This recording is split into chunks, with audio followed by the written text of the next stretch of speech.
আসসালামু আলাইকুম। পৃথিবীর সর্বশ্রেষ্ঠ মানব এবং রাসূল হলেন আমাদের প্রিয় নবী হযরত মুহাম্মদ সাল্লাল্লাহু আলাইহি ওয়াসাল্লাম। নবীজির আদর্শ আমাদের জন্য শিক্ষা, আর তা নিয়েই ইরানে তৈরি করা হয়েছিল সর্বকালের শ্রেষ্ঠ একটি cinema, Muhammad the Messenger of god. এই সিনেমাটিতে নবীজির জন্ম থেকে শুরু করে আরব জাতির বর্বর ইতিহাস তুলে ধরা হয়েছে। এর পাশাপাশি নবীজির জন্মের সময় আল্লাহর ঘর এবং মুসলিম উম্মার প্রাণকেন্দ্র পবিত্র কাবাঘরকে যখন শত্রুরা ধ্বংস করতে এসেছিল, তখন আল্লাহ তাআলা তার প্রতি বিশ্বাসীদের জন্য নিদর্শন হিসেবে শত্রুদেরকে কিভাবে ধ্বংস করে পবিত্র কাবাঘরকে রক্ষা করেছিলেন সেই ঘটনাও সুন্দরভাবে তুলে ধরা হয়েছে। তবে শুরু করার আগেই বলে রাখি, এই সিনেমাটিতে কোথাও নবীজির চেহারা মোবারক দেখানো হয়নি, তাই নির্দ্বিধায় পুরো ভিডিওটা শেষ পর্যন্ত দেখতে থাকুন। সময়টা ছিল তখনকার, যখন পুরো আরব সমাজ অন্ধকারে ডুবেছিল, যখন আমাদের প্রিয় নবী পৃথিবীতে ভূমিষ্ঠ হয়নি। আর সেই সময়টাকে বলা হতো আইয়ামে জাহিলিয়াতের যুগ, অর্থাৎ অজ্ঞতার যুগ। পুরো আরব সমাজে তখন আইন কানুন এবং নীতিনৈতিকতার কোনো বালাই ছিল না। বেহায়াপনা এবং অশ্লীলতায় যেন পুরো সমাজ ডুবেছিল। সেই যুগে নারীদের কোনো অধিকার ছিল না, তাদের উপর করা হতো নানা রকম অত্যাচার এবং নির্যাতন। এমনকি অনেক সময় কন্যা সন্তানের জন্ম হলে তাকে জীবন্ত মাটিতে পুঁতে রাখা হতো। এতে মানুষের মনে বিন্দুমাত্র দ্বিধা কাজ করতো না। তখন নারীদেরকে ভোগের পণ্য মনে করা হতো। এমনকি বাজারে নারী পুরুষ উভয়কেই দাসদাসী হিসেবে বিক্রি করা হতো। সেই যুগে দেশের বিভিন্ন প্রান্ত থেকে মুসলিমেরা মক্কায় কাবাঘর তাওয়াফ করতে আসলেও কাবাঘরের ভেতরে রাখা ছিল ৩৬০টি মূর্তি। কারণ মক্কায় তখন মুসলিমদের পাশাপাশি খ্রিস্টান, ইহুদি সহ বিভিন্ন গোত্রের মানুষেরা ব্যবসার জন্য বসবাস করত। আর তাদের মধ্যে কাফের এবং মুশরিকদের সংখ্যা অনেক বেশি হওয়ায় তাদের দাপটও ছিল অনেক বেশি। এর পরের দৃশ্যটা ছিল ৫৭০ খ্রিস্টাব্দের, যখন মক্কার নেতা ছিলেন নবীজির দাদা এবং কুরাইশ বংশের প্রধান আব্দুল মুত্তালিব। তিনি পবিত্র কাবাঘরের রক্ষণাবেক্ষণের দায়িত্বেও ছিলেন। আর আমাদের নবীজি তখন মা আমিনার গর্ভে। এরপর একদিন আরবে বিশাল এক হস্তি বাহিনীকে দেখা যায়, যারা ক্রমশ এগিয়ে আসছে মক্কার দিকে। আর মানুষজনেরা তাদের ভয়ে ঘরবাড়ি ছেড়ে পালিয়ে যাচ্ছে, কারণ তাদের মধ্যে কারোই সে হস্তি বাহিনীকে প্রতিহত করার মতো শক্তি ছিল না। ততক্ষণে সেই হস্তি বাহিনী মক্কার অনেককে ধরে নির্যাতন করতে শুরু করেছে। এমনকি নবীজির দাদা আব্দুল মুত্তালিবের ২০০ উট সহ মক্কাবাসীর সব সম্পদ কেড়ে নিয়েছে, যাতে তারা তাদের সঙ্গে লড়াই করতে না পারে। তখন নবীজির চাচা আবু তালিব এসে আব্দুল মুত্তালিবকে মক্কার অবস্থা সম্পর্কে জানায়। তিনি বলেন, ওই হস্তি বাহিনীর সঙ্গে আমরা বিবাদ করে পারবো না বাবা, বরং আমরা আত্মসমর্পণ করি। এই জন্য আব্দুল মুত্তালিব ছেলে আবু তালিবকে নিয়ে রওনা হয় হস্তি বাহিনীর প্রধানের সঙ্গে দেখা করার জন্য। আর এই হস্তি বাহিনীর প্রধান হলেন মক্কারই পার্শ্ববর্তী এলাকা ইয়েমেনের শাসক আবরাহা। সে ছিল অনেক ক্ষমতার অধিকারী। মূলত আরব সমাজ তখন অন্ধকারে ডুবে থাকলেও পৃথিবীর বেশিরভাগ মানুষই এটা বুঝে গিয়েছিল যে ইসলামই হচ্ছে একমাত্র সত্য ধর্ম। তাই বিশ্বের বিভিন্ন প্রান্তের লোকজনেরা তখন ইসলাম গ্রহণ করছিল আর হজ করার জন্য ছুটে আসতো মক্কায়। তাই ইসলাম ধর্ম এবং কাবার এতটা গ্রহণযোগ্যতা দেখে আবরাহা তার ক্ষমতার দাপটে ইয়েমেনের রাজধানী সানাতে কাবার মতো একটি গির্জা তৈরি করে। কারণ আবরাহা চাইছিলেন মানুষেরা খ্রিস্টান ধর্ম গ্রহণ করুক আর তার তৈরি করা গির্জাতে বেশি বেশি আসুক। কিন্তু যখন আবরাহার চাওয়া পূরণ হচ্ছিল না, তখন সে প্রচন্ড ক্রোধে ফেটে পড়ে। আর এই জন্য সে একদিন সিদ্ধান্ত নেয় কাবাঘরকে সে ভেঙে দেবে। তাই আবরাহা তার ৬০,০০০ সৈন্য এবং ১৩টি হাতি নিয়ে কাবার দিকে আসতে থাকে। আর এর মধ্যে আব্দুল মুত্তালিব আবরাহার কাছে পৌঁছে যায় আর বলে, আমি আপনাকে এখনো সতর্ক করছি, আপনি যে ঘরটিকে ভাঙতে চাইছেন সেটা আল্লাহর ঘর, তাই এমন ভুল আপনি করবেন না। কিন্তু আবরাহা তার কোনো কথাই শুনতে রাজি নয়। তখন আব্দুল মুত্তালিব আবরাহার কাছে তার উটগুলো ফেরত চায়। আর এই কথাগুলো শুনে আবরাহা বেশ অবাক হয়। সে বলে, আমি আপনাদের প্রিয় উপাসনালয় ধ্বংস করে দিব, এতে আপনাদের মান সম্মান আর প্রতিপত্তি ধুলোয় মিশে যাবে। অথচ এই সকল বিষয় চিন্তা না করে আপনি আপনার উটগুলো ফেরত চাইতে এসেছেন। তখন আব্দুল মুত্তালিব বলে, আমি তো আমার উটের মালিক, তাই উটগুলো ফেরত চাইতে এসেছি। আর এই কাবা ঘরের মালিক হচ্ছেন আল্লাহ তাআলা, তাই আমি নিশ্চিত আল্লাহ অবশ্যই তার ঘরকে রক্ষা করবেন। তখন আবরাহা বলে, আজকে আমি এটাই দেখতে চাই, কি করে তোমার আল্লাহ আমার এই বিশাল বাহিনীর হাত থেকে ওই কাবা ঘরকে রক্ষা করে। এরপর আবরাহা আব্দুল মুত্তালিবকে তার উটগুলো ফেরত দিয়ে দিলে আব্দুল মুত্তালিব তার বাড়িতে চলে আসেন। পরদিন সকালে আবরাহা তার এই বিশাল হস্তি বাহিনী নিয়ে মক্কার দিকে এগিয়ে যাচ্ছিল। কিন্তু কাবাঘরের সীমানার মধ্যে আসার সঙ্গেই হাতিগুলো আর সামনের দিকে এগোতে চাইছিল না। হাতিগুলোর পাগুলো যেন পাথরের মতো হয়ে গিয়েছে। তখন আব্রাহা এবং তার সৈন্যরা চালাকি করে হাতিগুলোর মুখ অন্যদিকে ঘুরিয়ে দেয় আর তাদেরকে ভালো ভালো খাবারের লোভ দেখিয়ে কাবাঘরের দিকে নিয়ে যেতে থাকে। এদিকে আব্দুল মুত্তালিব অনেক চিন্তিত হয়ে পড়েন। ভারাক্রান্ত মন নিয়ে তিনি কাবাঘরের দরজার সামনে চলে আসেন। কাবাঘরের দরজায় একটি শিকল ছিল। তিনি সেই শিকল ধরে কাবাঘরের দরজার উপর মাথা রেখে বলতে থাকেন, হে আল্লাহ, এটা তোমারই ঘর আর এটাকে রক্ষা করার দায়িত্বও তোমার। আমরা তো কেবল শুধুমাত্র তোমার গোলাম। আমাদের পক্ষে তো আর কিছু করা সম্ভব হচ্ছে না, এখন তুমিই কিছু করো। কথাগুলো বলতে বলতে তার চোখ দিয়ে অশ্রু গড়িয়ে পড়ছিল। আর তখনই তিনি আকাশ থেকে একটা আওয়াজ পেয়ে ধীরে ধীরে সামনের দিকে এগিয়ে আসেন। তখন তিনি দেখতে পান আকাশ থেকে হাজার হাজার আবাবিল পাখি ধেয়ে আসছে কাবার দিকে। আব্দুল মুত্তালিব সেদিকে এক দৃষ্টিতে তাকিয়েছিলেন আর ভাবছিলেন, এটা নিশ্চয়ই আল্লাহ তাআলার একটা কুদরত, যা আজ কাবাঘরকে রক্ষা করবে। আর তা না হলে কেনই বা এত আবাবিল পাখি এখানে আসছে? আর প্রতিটা পাখির কাছে রয়েছে 3টা করে পাথর। একটি পাথর ছিল তাদের মুখে এবং বাকি দুটি ছিল তাদের পায়ে। এভাবে হাজার হাজার আবাবিল পাখি পুরো কাবা শরীফকে ঘিরে ফেলে। তারা কাবার চারিদিকে তাওয়াফ করতে থাকে। এগুলো দেখে আব্দুল মুত্তালিব বুঝে যান, আজ পৃথিবীর কোনো শক্তি কাবাঘরের কোনো ক্ষতি করতে পারবে না। এরপর সমস্ত আবাবিল পাখি ছুটে চলে যায় আব্রাহার ওই বিশাল হস্তি বাহিনীর দিকে। আব্রাহা এবং তার সৈন্যরা এই হাজার হাজার আবাবিল পাখি দেখে ভয় পেয়ে যায়, তাই তারা সেখান থেকে পালিয়ে যাওয়ার চেষ্টা করে। কিন্তু ততক্ষণে সমস্ত আবাবিল পাখি তাদের সঙ্গে থাকা পাথরগুলো আব্রাহা এবং তার সৈন্যবাহিনীর উপর বৃষ্টির মতো ফেলতে শুরু করে। ফলে দেখা যায় সেই প্রতিটি পাথর সৈন্যদের শরীর ভেদ করে ভেতরে ঢুকে যাচ্ছে। এতে মুহূর্তের মধ্যেই শেষ হয়ে যায় আব্রাহার বিশাল সৈন্যবাহিনী। এমনকি সেখানে আব্রাহা নিজেও মারা গিয়েছিল। এভাবেই আল্লাহ তাআলা তার কুদরতের মাধ্যমে কাফেরদেরকে ধ্বংস করে দেয়। আবাবিল পাখিদের ফেলা এই ছোট্ট ছোট্ট পাথরের আঘাতে আব্রাহার 60,000 সৈন্যের বিশাল বাহিনী ধূলিসাৎ হয়ে যায়। এমনকি এই ঘটনার বর্ণনা পবিত্র কোরআনের সূরা আল ফিলের মধ্যে রয়েছে, যেখানে আল্লাহ তাআলা বলেছেন, তুমি কি দেখোনি তোমার প্রতিপালক কাবাঘর ধ্বংস করতে আসা হস্তি বাহিনীদের সঙ্গে কিরূপ আচরণ করেছিল? তিনি কি তাদের চক্রান্ত নস্যাৎ করে দেননি? তিনি তাদের বিরুদ্ধে পাঠিয়েছিলেন ঝাঁকে ঝাঁকে আবাবিল পাখি, যারা সেই হস্তি বাহিনীদের উপর পোড়ামাটির পাথর নিক্ষেপ করেছিল। অতঃপর তিনি ওই হস্তি বাহিনীদের পরিণত করেছিলেন ভক্ষিত ভুসির ন্যায়। তো এইভাবে সেদিন রক্ষা পেয়েছিল পবিত্র কাবাঘর। আর এই ঘটনার পর প্রায় 2 মাস কেটে যায়। এরপর আমরা একটা রাতের দৃশ্য দেখতে পাই। মক্কাবাসীরা তখন তাদের নিজ নিজ কাজে ব্যস্ত ছিল। সেদিন নবীজির দাদা আব্দুল মুত্তালিব কাবা শরীফের ছাদে দাঁড়িয়েছিলেন। হঠাৎই তিনি আকাশে একটি প্রজ্বলিত আলো দেখতে পায়, যেটা আরব থেকে পূর্বাঞ্চল সহ পুরো বিশ্বে ছড়িয়ে পড়ছে। আলোটিকে দেখে তিনি অবাক হয়ে যান।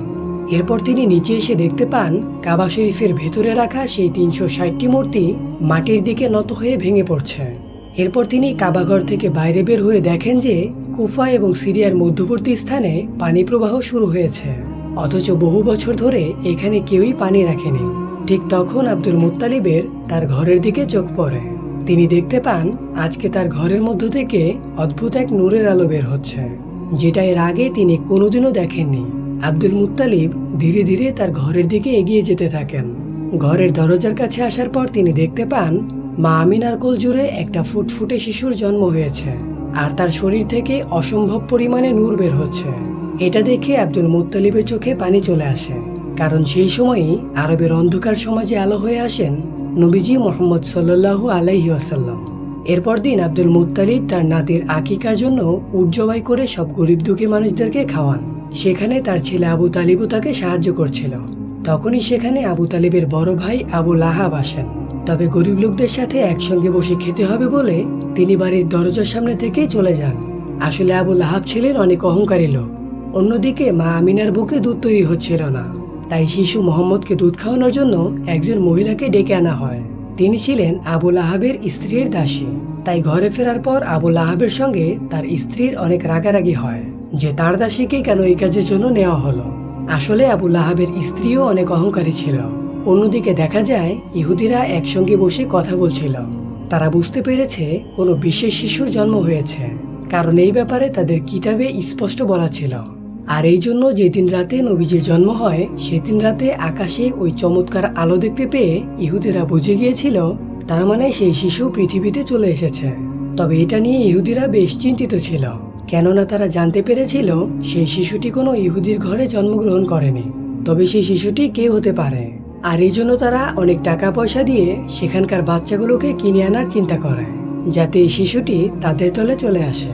এমনকি টাকার বিনিময়ে তারা অনেক মহিলাদেরকে দায়িত্ব দেয় শরীরের কোনো বিশেষ দাগের মাধ্যমে শিশু নবীজিকে খুঁজে বের করার জন্য।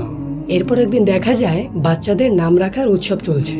সেখানে বিভিন্ন বাচ্চাদের নাম ঘোষণা করা হচ্ছে, আর সবাই মিলে অনেক আনন্দ করছে। এর মধ্যে সেখানে আব্দুল মুত্তালিব আসেন শিশু নবীজিকে কোলে নিয়ে তার নামকরণ করার জন্য। তিনি প্রথমে সেই হাজরে আসওয়াদ পাথরের উপর হাত রাখেন। তখন দেখা যায় কাবা শরীফের দরজার হাতলটি দরজায় বাড়ি মারছিল, আর সেই শিশুটির শরীর থেকে নূরের আলো বের হচ্ছিল। আব্দুল মুত্তালিব তখন জনসম্মুখে শিশুটির নাম ঘোষণা করে মোহাম্মদ। এটা শুনে সেখানে থাকা বিভিন্ন গোত্রের মানুষেরা বলাবলি করতে থাকে, আরে এটা আবার কেমন নাম? এটা তো আমাদের কোনো দেবদেবীর নামের সঙ্গে মেলে না। আসলে তারা এর আগে কখনো মোহাম্মদ নামটি শোনেনি, তাই এটা নিয়ে তারা কথা বলাবলি করছিল। তখন আবু তালিব সবার সামনে এসে বলে, হে লোক সকল, তোমরা থামো। এই শিশুটির নামকরণ করা হয়ে গিয়েছে, আর তোমরা এটা পরিবর্তন করতে পারবে না। এরপর সকলে স্বাচ্ছন্দ্যে এটা মেনে নেয়। এরপর দেখা যায় আবুল আহাব তার স্ত্রী সেই দাসীকে ফেরত নিতে এসেছে, যে নবীজিকে প্রথমবার দুধ পান করিয়েছিল। সে চলে যাওয়াতে এখন ক্ষুধার্ত নবীজি আর দুধ পান করতে পারছে না। এজন্য আব্দুল মুত্তালিব আবুল আহাবের কাছে এসে এর কারণ জানতে চায়। আবুল আহাব তখন বলে, ওই দাসীকে আমি আমার স্ত্রীকে উপহার দিয়েছিলাম, তাই এর মালিক হচ্ছে আমার স্ত্রী। একথা শুনে আব্দুল মুত্তালিব বলেন, তুমি মুহাম্মদের চাচা হয়েও এই কথা বলছো? অথচ আমি তো সবসময় মুহাম্মদের জন্য নিজের জানটাও দিতে প্রস্তুত। তবে আল্লাহ তাআলা তো মেহেরবান, নবীজিকে আর বেশি দিন দুগ্ধ কষ্টে থাকতে হয়নি। কারণ সেই সময়ে আরবের রীতি ছিল সন্তান জন্ম নেওয়ার পর তাকে দুধ পান করানো এবং মরুভূমি থেকে দূরে মুক্ত আবহাওয়ায় লালন পালন করার জন্য বেদুইন মহিলাদের কাছে দিয়ে দেওয়া, আবার একটা নির্দিষ্ট সময় পর তা ফেরত নেওয়া। আর এর আরেকটি কারণ ছিল বাচ্চাদেরকে বিশুদ্ধভাবে আরবি শেখানো। আর এসব কিছুর জন্য বেদুইন মহিলাদেরকে ভালো অঙ্কের অর্থ দেওয়া হতো। প্রতি বছরে একটা নির্দিষ্ট সময় সে বেদুইন মহিলারা মক্কায় আসতো বাচ্চাদেরকে দত্তক নিতে। এবারেও অনেক দম্পতিরা এসেছে এখানে। এদের মধ্যে একটি দম্পতিকে দেখা যায় যারা নিজেরাই ছিল অনেক ক্লান্ত। মরুভূমির এই উত্তপ্ত গরমের মধ্য দিয়ে বিশাল পথ পাড়ি দিতে গিয়ে তাদের উটসহ তারা নিজেও ক্লান্ত হয়ে পড়েছে। তাই প্রথমে তারা বাধ্য হয়ে তাদের উটটাকে অনেক কম দামেই বিক্রি করে দেয়। এরপর তারা বাচ্চা খুঁজতে বেরিয়ে পড়ে, কিন্তু তারা দেখতে পায় তারা সেখানে পৌঁছানোর আগেই বাকিরা সব বাচ্চাদেরকে দত্তক নিয়ে নিয়েছে। এগুলো দেখে তাদের মন কিছুটা খারাপ হয়ে যায়। এদিকে কসাই যখন তাদের বিক্রি করে দেওয়া উটটা জবাই করতে যাবে, তখনই সেই উটটা উঠে দৌড়াতে শুরু করে। দৌড়াতে দৌড়াতে সে এক পর্যায়ে নবীজির বাড়িতে প্রবেশ করে। এটা দেখে ওই লোকটির স্ত্রীও উটের পেছন পেছনে সেই বাড়িতে প্রবেশ করে। তখন নবীজির মা আমিনা মহিলাটিকে অনেক ক্ষুধার্ত এবং ক্লান্ত দেখে খাওয়ানোর জন্য ঘরের ভেতরে নিয়ে আসেন, আর তার পিঠের বাচ্চাটিকে দোলনায় শুইয়ে দিতে বলেন। আর তাই মহিলাটি যখন সে বাচ্চাটিকে দোলনায় রাখতে যান, তখনই তার নজর পড়ে শিশু মোহাম্মদের উপর, যার শরীর থেকে নূরের আলো চমকাচ্ছিল। সে মহিলা তখন নবীজিকে কোলে তুলে নেন আর অনেক ক্ষুধার্ত দেখে নিজের দুধ পান করান। আর এই মহিলাই হচ্ছেন নবীজির দুধমা হালিমা। আসলে নবীজিকে লালন পালনের জন্য বেশি টাকা দেওয়ার সামর্থ্য নেই বলে তখনও কেউ নবীজিকে দত্তক নেয়নি। এরপর নবীজির দাদা এবং মা আমিনা এই ব্যাপারে তাদের সঙ্গে কথা বললে তারা নবীজিকে দত্তক নেওয়ার জন্য রাজি হয়ে যায়, যদিও তারা জানতো এক্ষেত্রে তারা তেমন ভালো অর্থ পাবে না। এরপর দেখা যায় নিজে কষ্ট পেলেও মা আমিনা নবীজিকে লালন পালনের জন্য দুধ মা হালিমার কাছে পাঠিয়ে দেন। এর সঙ্গে তাদেরকে আরো 2টি উট এবং একটি গাধাও দেওয়া হয়েছিল। হালিমা যখন নবীজিকে নিয়ে তার এলাকায় প্রবেশ করে, তখনই দেখা যায় সেখানে বৃষ্টি হতে শুরু করেছে। অথচ এর আগে এখানে তেমন একটা বৃষ্টি হতো না। এর পাশাপাশি নবীজি আসার পর থেকে দুধমা হালিমার ঘর যেন আল্লাহর রহমতে ভরে উঠেছে। আর এইভাবেই দেখতে দেখতে কেটে যায় 2 বছর। চুক্তি শেষ হওয়ার কারণে দুধমা হালিমা এবং তার স্বামী মিলে নবীজিকে ফেরত দেওয়ার জন্য মা আমিনার কাছে নিয়ে আসে। নবীজি সেখানে পৌঁছানোর সঙ্গেই কাবাঘর জলজল করে আলো ছড়াচ্ছিল। অন্যদিকে মা আমিনাও নবীজিকে দেখে খুশিতে কেঁদে ফেলেন। কিন্তু কাবার আশেপাশে তখন একটা মহামারী রোগ ছড়িয়ে পড়েছিল। তাছাড়াও নবীজির দাদা আব্দুল মুত্তালিব জানতে পারেন যে ইহুদিরা তখনও নবীজিকে খুঁজে বেড়াচ্ছে। তাই খারাপ কিছুর আশঙ্কা থেকে নবীজিকে রক্ষা করতে আবারও নবীজিকে পাঠিয়ে দেন দুধমা হালিমার সঙ্গে। এভাবেই পার হয়ে যায় আরো 2 বছর। এর মধ্যে হঠাৎই একদিন নবীজির দুধমা হালিমা খুবই অসুস্থ হয়ে পড়েন। তাই সেখানকার কবিরাজ এবং তান্ত্রিকরা এসে হালিমাকে সারিয়ে তোলার চেষ্টা করছে। তখন নবীজি সেখানে এসে এসব দেখতে পেয়ে তান্ত্রিকদের সেখান থেকে সরিয়ে দিয়ে যখনই তার দুধমা হালিমার হাতে হাত রাখেন, তখনই দেখা যায় দুধমা হালিমা অনেকটাই সুস্থ হয়ে গেছে। আর এটা দেখে তান্ত্রিকরা অবাক হয়ে যায় আর এরপর সেখান থেকে চলে যায়। কিন্তু তান্ত্রিকেরা বুঝে গিয়েছিল যে এটাই হচ্ছে সেই বিশেষ শিশু, আর খবরটা তারা ইহুদিদেরকে জানিয়ে দেয়। তাই নবীজিকে নেওয়ার জন্য ইহুদিরা বিভিন্নভাবে হালিমার বাড়িতে আক্রমণ করতে থাকে। আর এসব কিছু থেকে হালিমা এবং তার স্বামী নবীজিকে রক্ষা করলেও তারা খারাপ কিছু একটার আশঙ্কা করে। তাই সেদিন ভোর হওয়ার আগেই হালিমার স্বামী নবীজিকে নিয়ে মক্কার একটি পাহাড়ের উদ্দেশ্যে রওনা হয়। তবে এবারের বিদায়ে নবীজির দুধমা হালিমা কান্নায় ভেঙে পড়ে। নবীজির দাদা এই খবর জানতে পেরে নবীজির কাছে চলে আসেন, আর এই গুহার মধ্যেই দাদা এবং নাতি কাটিয়ে দেন 1 বছরেরও বেশি সময়। নবীজির উপস্থিতিতে মরুভূমি ততদিনে প্রাণোচ্ছল হয়ে উঠেছিল। এরপর একদিন মা আমিনা সে গুহা থেকে নবীজিকে নিয়ে মদিনায় আসেন তার আত্মীয় স্বজনদের সঙ্গে দেখা করতে। আর মদিনাতেই ছিল মা আমিনার স্বামী মানে নবীজির বাবা আব্দুল্লাহ এর কবর। মূলত নবীজির জন্মের 2 মাস আগে ব্যবসার জন্য আব্দুল্লাহ মদিনাতে এসেছিলেন এবং অসুস্থতাজনিত কারণে মারা গিয়েছিলেন। তাই মদিনাতেই ওনার কবর দেওয়া হয়েছিল। মা আমিনা এখানে নবীজিকে তার বাবার সম্পর্কে বলতে থাকেন এবং নবীজির সঙ্গে কাটাতে থাকেন খুব সুন্দর একটি সময়। কিন্তু তার 2 মাসের মধ্যে মা আমিনা হঠাৎই অসুস্থ হয়ে পড়েন। আর এই অবস্থাতেই নবীজিকে নিয়ে মদিনা থেকে ফেরার পথে মা আমিনাও মারা যায়। আর এর ফলে মাত্র 6 বছর বয়সে নবীজি পুরোপুরি এতিম হয়ে পড়েন। তবে এই অবস্থাতেও ইহুদিরা নবীজির উপর আক্রমণ করতে আসলে চাচা আবু তালিব তাদেরকে প্রতিহত করতেন। এরপর আবু তালিব নবীজিকে মক্কায় তার দাদা আব্দুল মুত্তালিবের কাছে নিয়ে আসেন। আব্দুল মুত্তালিব এবং নবীজি সবসময় একসঙ্গেই থাকতেন। এমনকি কাবার রক্ষণাবেক্ষণ এবং মক্কায় হজ করতে আসা মানুষদেরকে দাদার সঙ্গে নবীজিও সাহায্য করতেন। তবে একদিন হজ মৌসুমে কাবা তাওয়াফ করার সময় নবীজির দাদা আব্দুল মুত্তালিব ভীষণ অসুস্থ হয়ে পড়েন। আর এই সুযোগে নবীজির অহংকারী চাচা আবুল আহাব চাইছিল কুরাইশদের নেতা হওয়ার জন্য। এরপর আব্দুল মুত্তালিব নবীজিকে তার চাচা আবু তালিবের হাতে তুলে দেন এবং মারা যান। ফলে মাত্র 8 বছর বয়সেই নবীজি আরও অভিভাবক শূন্য হয়ে পড়েন। এরপর থেকে নবীজি তার চাচা আবু তালিবের সঙ্গে মক্কাতেই বসবাস করতে থাকেন। সেখানে নবীজি ছাগল চড়ানোর পাশাপাশি বিভিন্ন কাজ করতেন। তবে একদিন নবীজি দেখেন তার সেই অহংকারী চাচা আবুল আহাব সোয়াইবা নামের একজন দাসীকে বিক্রি করে দিচ্ছেন। কিন্তু সোয়াইবার স্বামী সেটা না করার জন্য আবুল আহাবকে অনুরোধ করতে থাকেন, কারণ সে ছিল অসুস্থ। কিন্তু এর উত্তরে আবুল আহাব বলেন, আমার পাওনা অর্থ ফেরত দিয়ে দিলেই আমি তাকে আর বিক্রি করব না। তখনই নবীজি সেখানে গিয়ে আবুল আহাবকে বলেন, সোয়াইবাকে আপনি ছেড়ে দিন, আমি নিজেই আপনার অর্থ ফেরত দেব। আর নবীজির এই মহানুভবতার কারণেই সোয়াইবা সেদিন ছাড়া পেয়ে যায়। মূলত এই সোয়াইবাই ছিলেন সেই মহিলা যিনি সর্বপ্রথম নবীজিকে দুধ পান করিয়েছিলেন। এরপর আরেকদিন ছাগল চড়ানোর সময় নবীজি দেখতে পান একজন লোক তার কন্যা সন্তানকে জীবন্ত কবর দিতে যাচ্ছে, আর তার স্ত্রী তার পায়ে ধরে কান্না করে তাকে ছেড়ে দেওয়ার জন্য অনুরোধ করছে। নবীজি তখন বাচ্চাটাকে কোলে নিয়ে সেই লোকটির কাছে আসে এবং লোকটিকে বোঝান যে মেয়ে সন্তানরা হলো পিতামাতার জন্য রহমত স্বরূপ। নবীজির মুগ্ধকর কথাগুলো শুনে লোকটির মন মায়ায় ভরে যায় এবং তার কন্যা সন্তানকে গ্রহণ করেন। এভাবেই দেখতে দেখতে নবীজির বয়স হয় 12 বছর। আর নবীজির চাচা আবু তালিব যেহেতু একজন ব্যবসায়ী ছিলেন, তাই আরবের নিয়ম অনুযায়ী প্রতি বছরে একবার সিরিয়া সফরে যেতেন। তবে নবীজি এবার বায়না ধরলেন তিনিও সিরিয়া সফরে যাবেন। যাত্রা শুরু করার পর পথিমধ্যে বসরা নামের একটি জায়গায় তারা বিশ্রামের জন্য তাঁবু ফেলেন। আর সেই শহরের একটি গির্জায় বুহাইরা নামের একজন ইহুদি পাদ্রী ছিলেন, যিনি নবীজি এবং তার চাচার কাফিলার মুসাফিরদের দাওয়াত খাওয়ান। আর ওই সময় তিনি বালক মুহাম্মদকে দেখে বুঝতে পারেন যে তিনিই হলেন শেষ নবী। এটা যেমন তাদের কিতাবে লেখা ছিল, তেমনি তিনি তার অন্তর্দৃষ্টি দিয়েও বুঝতে পেরেছিলেন। এরপর তিনি আবু তালিবকে বলতে থাকেন, মুহাম্মদ এখন তোমার আশ্রয়ে আছে, তাই তোমাকে আরো অনেক বেশি সতর্ক হতে হবে। আর এর সঙ্গে তিনি এটাও বলেন যে মুহাম্মদকে নিয়ে তোমার সিরিয়া যাওয়া উচিত হবে না, কারণ সেখানকার ইহুদিরা তার ক্ষতি করতে পারে। আর এই জন্য আবু তালিব তার সিরিয়া যাওয়ার সিদ্ধান্ত বদলে আবার মক্কার দিকে ফিরে আসতে শুরু করেন। তবে পথিমধ্যে তারা সেই ইহুদিকে আহত অবস্থায় পড়ে থাকতে দেখতে পায়, যে কিনা বারবার নবীজির ক্ষতি করার চেষ্টা করত। কিন্তু তবুও নবীজি ঘোড়া থেকে নেমে সেই ইহুদির মুখে পানি তুলে দেয় আর তাকে সেখান থেকে সমুদ্রের পাশের একটি জায়গায় নিয়ে আসেন। সেখানে নবীজি দেখতে পান যে একটা পাথরের মূর্তির সাথে শিকল দিয়ে একজন মহিলা আর 2জন বাচ্চাকে বেঁধে রাখা হয়েছে কোরবানি দেওয়ার জন্য। আর অন্যদিকে সেখানকার জেলে সম্প্রদায়েরা পূজা করছে যেন তাদের দেবতা তাদের কোরবানি গ্রহণ করে এবং জেলেদেরকে প্রচুর ধন সম্পদ দান করেন। এদিকে মোহাম্মদ সাল্লাল্লাহু আলাইহি ওয়াসাল্লাম তাদেরকে বাধা অবস্থায় দেখে তাদের বাঁধনগুলো খুলে দিতে লাগলে সেখানকার জেলেরা মোহাম্মদকে থামাতে যায়।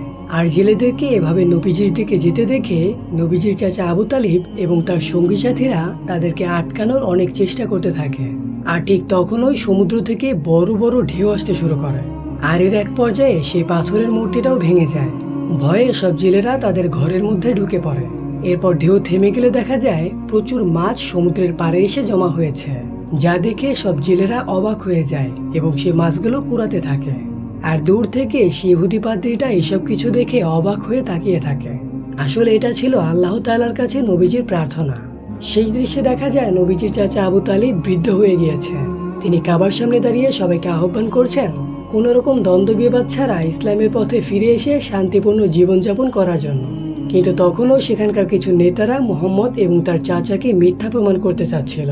কিন্তু ততদিনে মক্কার মানুষেরা বুঝে গিয়েছিল মুহাম্মদ সাল্লাল্লাহু আলাইহি ওয়াসাল্লামই হচ্ছেন সর্বশেষ নবী, আর তার ধর্মই হচ্ছে সর্বশ্রেষ্ঠ ধর্ম। প্রিয় দর্শক, নিশ্চয় আজকের এই তথ্যমূলক সিনেমাটি আপনাদের কাছে ভালো লেগেছে, তাই ভিডিওতে একটা লাইক করতে ভুলবেন না। আর আপনার মূল্যবান মতামতটি জানাতে কমেন্ট করুন। ভালো লাগলে চ্যানেলটিকে সাবস্ক্রাইব করতে পারেন। ধন্যবাদ।